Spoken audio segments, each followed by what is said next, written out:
Welcome back to the Black Ice. Now, I know some of you have been like, where have you been? And others are like, who the heck are you? Well, I'm the guy that's going to help you get better at playing goalie in EASHL or any aspect of this game. Now, I know you're here probably because you tried a whole bunch of other people's builds and they've all been garbage because people don't know what they're talking about. They don't explain what they're talking about. It's just, hey, try this so I can make a video and say that this works. No, I put work into my builds. I put work into everything. There's also a Discord so you can see sometimes when I figure out stuff. I post it in there first. I'll post it in the link below. But, we try to help you be the best goalie you can be, right? So what we're going to do now is we're going to do a video a week. Until you get better, we're going to do a video a week on different aspects of it. But this video is on the best goalie build. And I'm not talking about between the three, maybe this one is good. No. This is the best goalie build. If this build doesn't work for you, it's you. And then you need other help besides just the build. This game, what I figured out from this game is the game is much like a skater has to make his build fit him. You have to make your build fit you. So the aspect of which I created these builds is for the computer aspect to be great. The second part of that equation is you. Now, if you're a skater and you enjoy checking or you enjoy playing positionally, let's say you enjoy checking, but you set up a build that could only poke check. It doesn't play into your style of play. You got to maximize your style of play. So that's what these builds are. It's the best build in the game. You don't have to watch any other videos. Like I said, YouTube YouTube has these subscription things.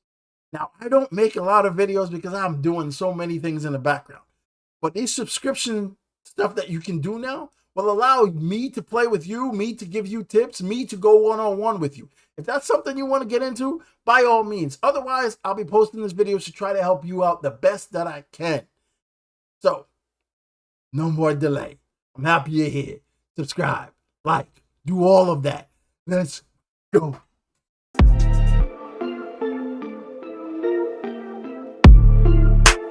How we do recliner, projector, we go in, we put in work.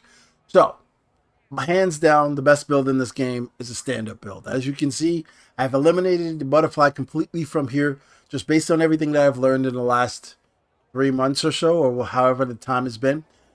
Stand-up is the best build in the game, right? So just go right into it. I'm going to break down little parts, but I'm going to do other videos to break down every aspect. Right now, we're just focused on the best build, and this stand-up build is the best build in the game, right?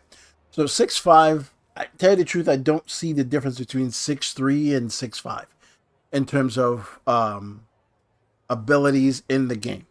What I do see the difference, though, in is the ability to move. So here's what we've all been lied to for the longest time in this game, right? So we've all been lied to in the fact that speed and agility does nothing for your movement in net. Speed and agility absolutely does nothing for the way you move, the way you feel in net. That is strictly based on your height and your weight.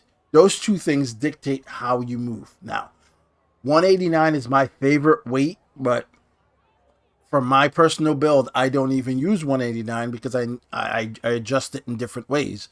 But 189 feels the best to me on every build, including hybrid. 189 feels really good. Now, 189 doesn't feel the same as 184.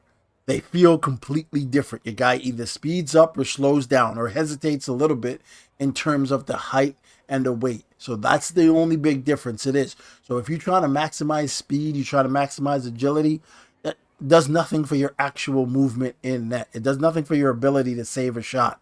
It's crazy, but that's just the way it's been.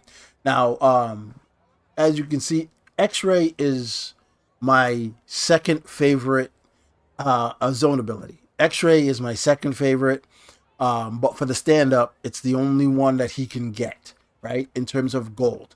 So I can't get Contortionist on gold.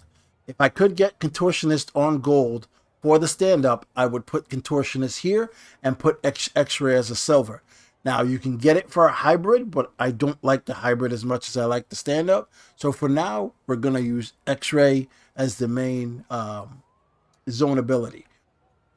These stats, right? The glove stats and all that. To tell you the truth, um, there's a range, and I think like 90 between 90 and 92 is where you want to be in terms of it affecting anything.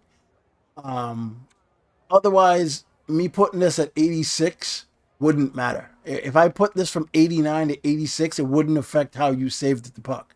But you unlock certain attributes at a certain number, so therefore you put that in there anyway, right? Five hole is a joke. Five hole is gonna go five hole is gonna go five hole. It's been like that in every single game EA has ever made. Five hole has never mattered. Same applies here. When you get to 96, going to 97 doesn't matter. This game hates when you maximize the attributes. It hates it. It hates it so much. When you maximize an attribute, it I don't know, it seems like you're trying to cheat or something, but it doesn't like it. So 96 is perfectly fine. Now 96 is kind of a style based thing, right? You can put it at 95. That's not a problem. You can put it at 95 and increase this one if you wanted to, right, to 91. Doesn't matter to me. But 96 is where I play because I like to cheat blocker side, and my glove side is very deadly. So my glove side is crazy. I don't really get scored on glove side unless they are at the goal line and close quarters activates.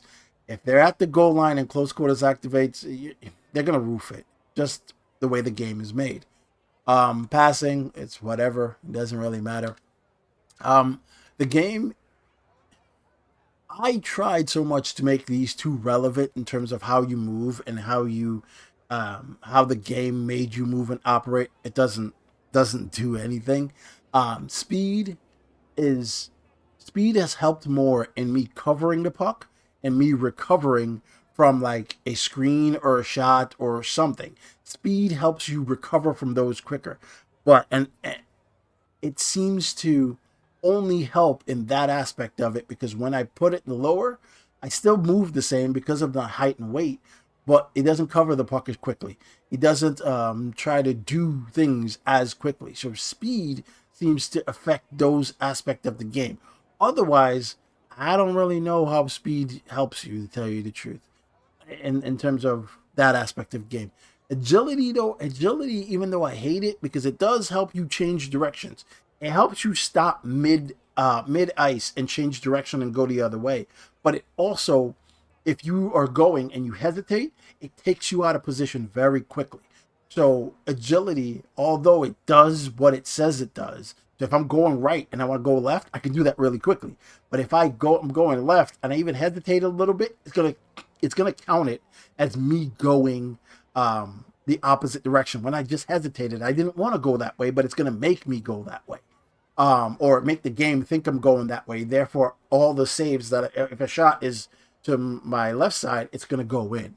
Um, it also seems to initiate desperation saves much quickly and much more effectively when it's above an 85.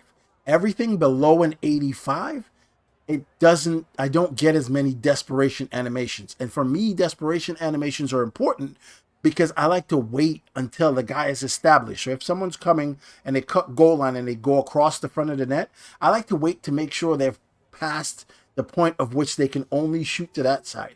So when they can only shoot to that side, then I can quickly go to that side and the desperation animation will activate. I don't like keeping it above at 86 for the simple fact of I don't want to change directions that much because sometimes if you watch my streams, I'll talk about being a boxer, staying in the middle and going like this, right? I like to move my controller a little bit like that, right? For just in the middle. But if I have agility high, it counts those as movements rather than me just rocking in the middle. So agility activates desperation saves more, but it also costs you because it counts either direction, even if you're just hesitating a little bit. Rebounds, rebounds are I'd rather keep rebounds really low. Rebounds for as low as they want because the rebounds in this game, it keeps the rebounds in front of you and right close to you, which is bad when you're playing sixes. When you're playing sixes, you do not want that rebound in front of you. You want it to go someplace else. So the lower the rebound, the further away it goes, right? So you don't want it to be so high that it's just sitting in front of you. If you activate rebounds that high, then you have to have agility really high in order for him to react and cover it right away.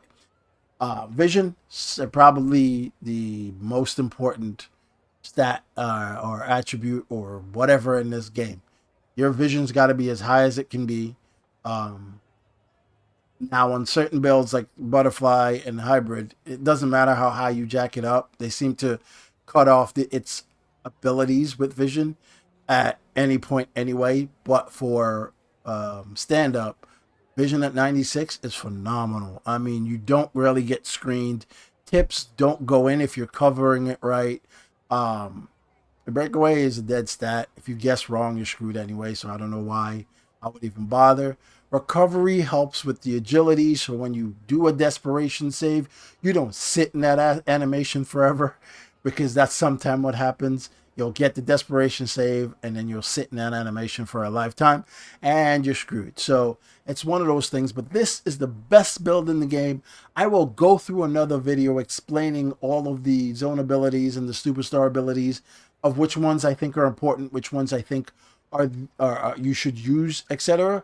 Like and what they do. These you can swap them out. I put these on there because that's what was available and that's what I found to be the best. For me, I would put Contortionist on here instead of No Timer. But some of y'all need the No Timer, and again, it's about figuring out how you play and how what you're good at and what you're not good at. I'm really good at one timers. I don't need No Timer for help. And one timers in this game aren't based on the actual ability. It's based on, did you start in time to go to the other side? So I would probably put Contortionist on this before I put the No Timer. But again, it's more about figuring out what you like and what you use and how you can make it work for you. Again, these two are probably your most important because it dictates how you feel, how you move in net. That's why I like stance. And people say stance don't matter, but it dictates how I feel and how I move in the net. So that's important. So for me, 189 is the number that makes me feel best. But on my personal build, and again, my personal build is almost the same as this, but it's customized for the way that I play. I can't customize a build for the way that you play. You can use this same idea, same concept, keeping the numbers the same, moving them a little bit in order to get things to adjust to the way you play. If you don't know how you play, that's our problem. So best build in the game, the stand-up build. Again, I'll do different videos explaining different aspects, but those are later. So Godspeed, guys. I appreciate you. Go ahead.